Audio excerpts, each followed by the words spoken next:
itu mengeluhkan ketika perpindahan gigi 2 ke 3 maupun 3 ke 4 tuh menghentak. Halo, kembali lagi dengan saya Dimansurin Matic Specialist. Baik, kali ini saya kedatangan mobil Honda Stream. Ini Honda Stream tahun 2006.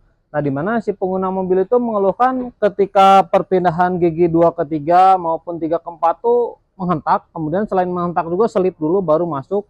Nah, di sini sudah kita putuskan bahwa masalahnya itu ada di dalam transmisi matic. Nah, di sini sedang kita lakukan proses pembongkaran. Nanti akan kita cek part apa saja yang bermasalah, kemudian nanti akan kita ganti menggunakan part yang baru. Nah, di sini buat kalian yang ada masalah pada mobil matic, jangan lupa konsultasikan pada kita.